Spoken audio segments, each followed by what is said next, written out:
Antoni Budiawan kembali buka suara, kereta cepat rugikan negara 73,5 triliun rupiah. KPK harus bertindak. Ya. Jadi mudah sekali untuk dihitung. Oke. Ya. Jadi kalau kita bilang biaya proyek plus bunga 10 tahun, lama 10 tahun, maka Jepang lebih murah. Biayanya cuma 6,246,5.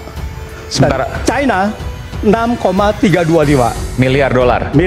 Jadi kalau dihitung 10 tahun, Jepang lebih murah. Semua biaya kita hitung, ini Jepang lebih murah. Ini kan hitung-hitungan sederhana banget. Sangat sederhana, tetapi masalahnya mereka juga tahu. Tapi masalahnya mereka ini, siapa? Mereka ya yang mengevaluasi proyek. Yang mengevaluasi menentukan proyek waktu itu. Iya. Yang tadi disebutkan Bu Rini Sumarno, lalu Pak Luhut gitu ya. Ya. Ini kan adalah satu bagian utuh. Sama kayak tadi yang disampaikan oleh Pak Said Dudu, pertanyaan-pertanyaan dan sebagainya. Termasuk tadi Abang mengatakan audit seperti apa yang kita lakukan ketika kondisinya saat ini semua fine-fine aja sampai ketika Pak Purbaya dan kemudian direktur ya KAI menyampaikan di DPR dan Pak Purbaya mengatakan tidak mau. Dan itu blessing, kenapa? Karena semua jadi terbuka. Yang kemudian kita bisa melihat bahwa dengan Jepang justru lebih murah ketimbang dengan Cina. Dan kalau itu Pak Purbaya tidak mengatakan seperti itu, maka tidak akan pernah terbuka sampai kapanpun data ini. Karena dalam korupsi, betul, karena gini, dalam kasus korupsi ya, kalau tidak ada apa-apa, tidak apa-apa. Tapi kalau ada apa-apa, nah sekarang kan ini adalah pemantiknya. Tentu kita harus fair. Saya sepakat tadi ada asas praduga tidak bersalah. Artinya apa? Artinya tidak ada jaminan dari pemerintah key factor untuk menerima Cina, memenangkan Cina. Oke. Artinya itu tidak boleh dirubah. Ya. Kalau itu dirubah, maka sebetulnya Jepang yang menang. Harusnya. Kalau dia dirubah belakangan, maka artinya ini adalah kamuflase. Yang sekarang terjadi adalah diubah belakangan. Diubah belakangan. Artinya ini kamuflase. Iya.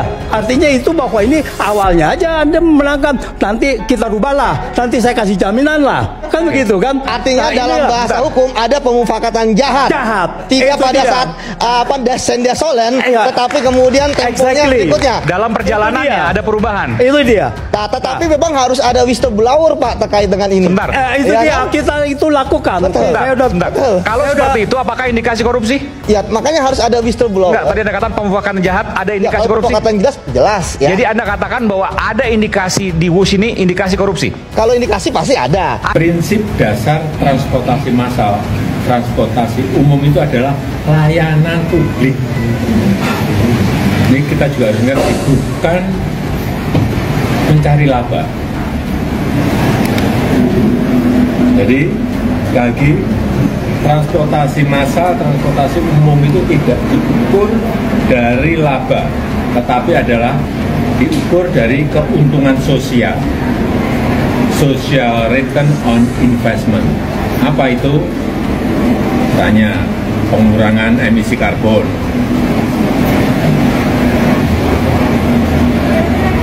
produktivitas dari masyarakat menjadi lebih baik, kemudian apalagi polusi yang berkurang, waktu tempuh yang bisa lebih cepat. Disitulah keuntungan sosial yang didapatkan dari pembangunan transportasi massal. Jadi sekali lagi, kalau ada subsidi itu adalah investasi, bukan kerugian. Kayak MRT itu pemerintah provinsi DKI Jakarta mensubsidi 800 miliar per tahun. Itu pun baru dari Lebak Bulus sampai ke HI. Nanti kalau semua rute sudah selesai diperkirakan 4,5 triliun dari hitung-hitungan kami dulu 12 tahun yang lalu. Dan memindahkan masyarakat, memindahkan orang dari mobil pribadi, dari sepeda motor, mobil ke transportasi umum, transportasi massal juga tidak mudah. Merubah karakter itu juga nggak mudah. Tetapi yang kita lihat, MRT itu sukses mengangkut penumpang sejak diluncurkan itu sudah 171 juta penumpang. Kereta cepat sejak mulai meluncur sampai sekarang sudah mengangkut 12 juta orang. Pak Jokowi bilang mencari lapangan investasi sosial. Tanggapannya seperti apa, Pak? Ada betulnya juga sedikit karena kan USU sebetulnya ada misi regional development juga kan. Tapi yang regionalnya belum dikembangkan, mungkin di mana ada pemberhentian di sekitar jalur WU supaya ekonomi di sekitar itu tumbuh. Itu yang mesti dikembangkan ke depan. Jadi enggak ada betulnya. Ada yang kesusahan HP turunin dikit dong, HP. Gimana? Ada beberapa dari Menteri Koperasi bilang Kopis masih kesusahan Bukan dari saya, kan dari himbarannya. Saya nggak tahu seperti apa, harusnya dia diskusi dengan himbarannya. Saya pikir itu kan pasti perbankan ngelihat, yang menilai kan proyeknya profitable apa enggak, karena mereka base-nya profesional kan, komersial dan profesional.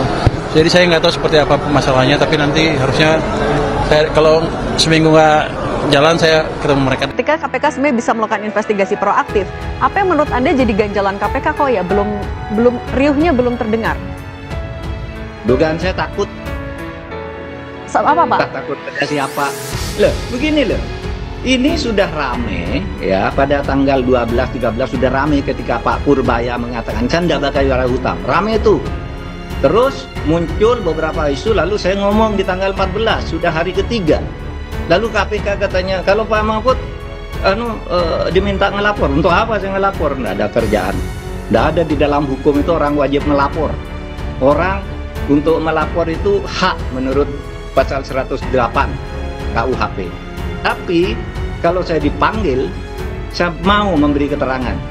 Bukan untuk melapor, bukan untuk diperiksa, tapi untuk memberi keterangan. Beda loh. Kalau diperiksa itu orang yang diduga terlibat itu diperiksa namanya. Inilah sesatnya Jokowi. Ya. Apa? Untuk mencari pembenaran, kalau seandainya Pak Agus Pambagio pada saat itu mengatakan, oh ya Pak ini boleh, dialah yang akhirnya, ini udah menurut Pak Agus sudah boleh kok. Yeah. Artinya yang bisa menjadi calon korban. Pak Jokowi seharusnya juga mulai diperiksa untuk tahu, untuk membuka persoalan ini. Pak Jokowi, Presiden pada waktu itu, yang berwenang untuk memutuskan. Hanya dia yang mengatakan, oke, ini harus jalan. Karena sudah ada beberapa pembicaraan di mana, yang di China itu, lalu dikatakan itu waktu ada uang mengalir juga ke pejabat di Indonesia gitu. Nah ini kan harus diusut. Permasalahan kereta cepat bukan permasalahan business as usual. Saya mencurigai begini, bahwa Jepang diikut sertakan karena untuk mengkontrol harga gitu. Pembengkakan biaya ini tidak normal, dan ini harusnya ditanggung oleh siapa?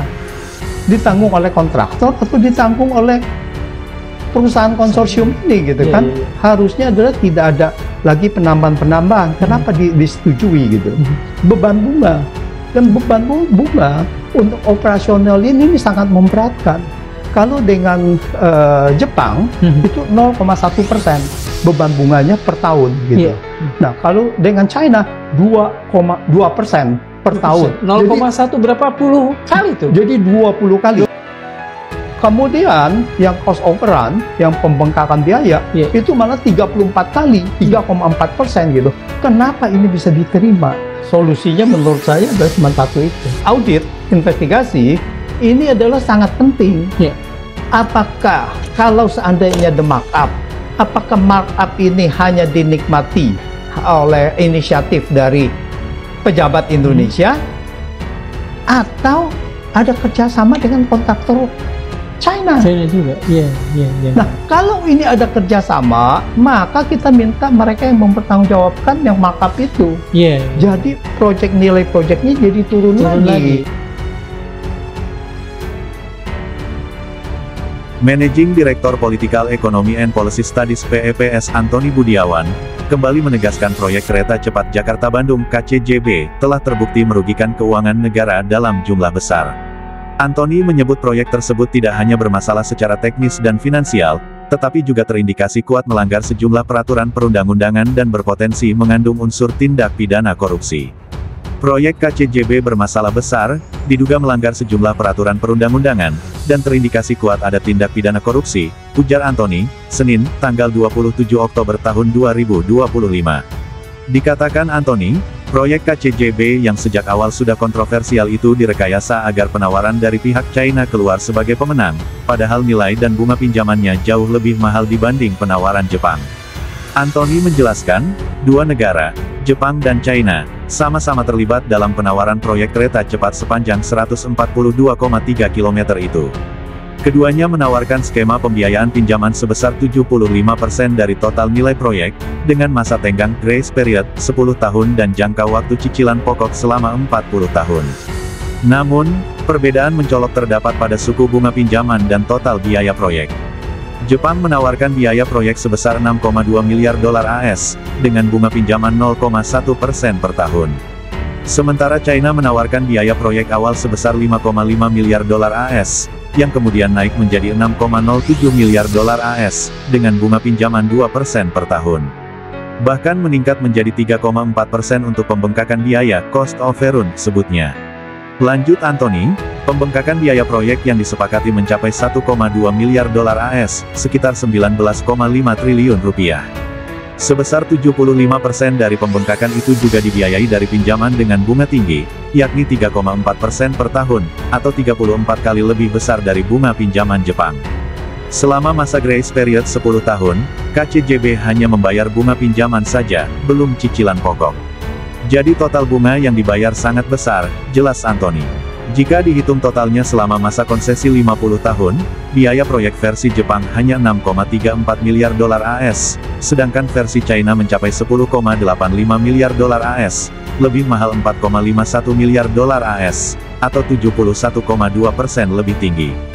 Dengan kurs Rp16.300 per dolar AS, Anthony memperkirakan kerugian keuangan negara mencapai Rp73,5 triliun, bahkan belum termasuk dugaan markup atau penggelembungan harga yang diperkirakan bisa mencapai 2 miliar dolar AS.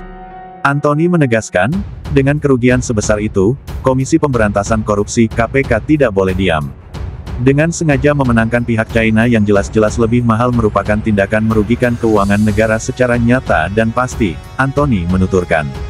Rakyat menuntut KPK segera menyelidiki dan menyidik dugaan kasus korupsi jumbo ini, sebelum rakyat marah, tambahnya. Anthony juga meminta agar KPK membuka seluruh proses tender secara transparan, termasuk soal kapan dan bagaimana Konsorsium BUMN Indonesia (PSBI) dilibatkan. Selanjutnya mengenai rincian komponen biaya dalam penawaran awal China sebesar 5,5 miliar dolar AS. Bukan hanya itu, ia juga mendorong agar alasan biaya proyek China membengkak menjadi 6,07 miliar dolar AS dan kemudian naik lagi 1,2 miliar dolar AS menjadi 7,27 miliar dolar AS diungkap ke publik. Serta bagaimana perlakuan bunga pinjaman diperhitungkan dalam evaluasi kelayakan proyek. Semoga KPK segera bertindak. Jangan memancing amarah rakyat, kuncinya.